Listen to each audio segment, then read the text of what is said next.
Dairy farming ব্যবসা করে মাসে 50,000 টাকা আয়। নমস্কার। আজকের দিনে আমরা সবাই চাই নিজেদের পায়ে দাঁড়াতে, একটা ভালো আয়ের উৎস খুঁজে পেতে। বিশেষ করে যদি আপনি গ্রামে থাকেন অথবা এমন কোনো ব্যবসা খুঁজছেন যা সহজে শুরু করা যায়, তাহলে আজকের এই প্রতিবেদনটি আপনার জন্য।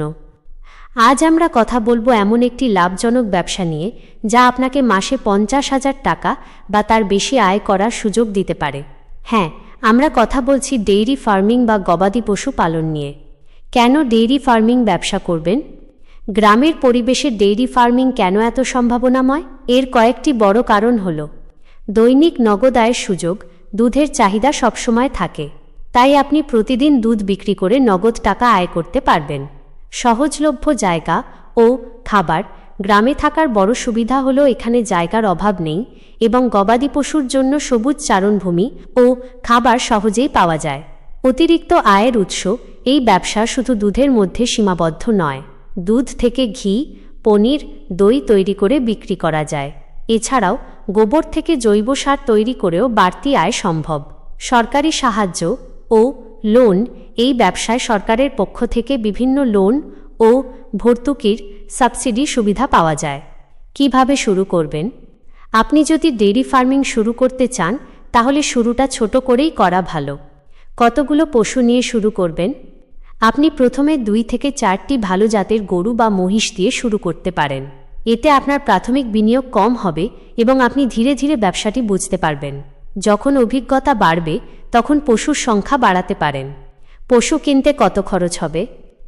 বর্তমানে একটি ভালো জাতের গাভী বা মহিষের দাম প্রায় 70,000 থেকে 90,000 টাকা পর্যন্ত হতে পারে। তবে কেনার আগে অবশ্যই পশুর স্বাস্থ্য এবং দুধ দেওয়ার ক্ষমতা ভালোভাবে পরীক্ষা করে নেওয়া জরুরি। দেশি ও বিদেশি জাতের মিশ্রণ, ক্রস ব্রিড গাভীগুলো সাধারণত বেশি দুধ দেয়। প্রাথমিক খরচ কি কি? প্রাথমিকভাবে আপনার কিছু খরচ হবে, যেমন পশু কেনা, গোয়াল ঘর বা শেড তৈরি করা, পশুর খাবার ও অন্যান্য জিনিস কেনা, চিকিৎসার খরচ। যদি আপনার নিজস্ব জমি বা পুরনো গোয়ালঘর থাকে তাহলে খরচ অনেকটাই কমে যাবে। তবে সাধারণত ছোট আকারে শুরু করতে প্রায় 3 লাখ টাকা পর্যন্ত প্রাথমিক খরচ হতে পারে। সরকারি সাহায্য কিভাবে পাবেন? এই ব্যবসার জন্য সরকার বিভিন্নভাবে সাহায্য করে। আপনি নাবার্ড, পশুপালন দফতর এবং কৃষি ও সমবায় ব্যাংক থেকে লোন নিতে পারেন। এতে 25% পর্যন্ত ভর্তুকিও পাওয়া যায়।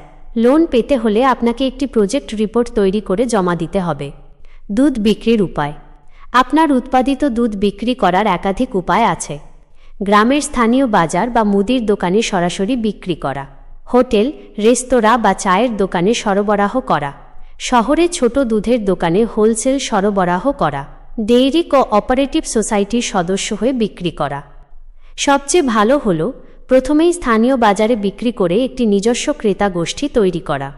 এতে আপনার পরিবহনের খরচও অনেক কম হবে। আয় ও খরচের হিসাব।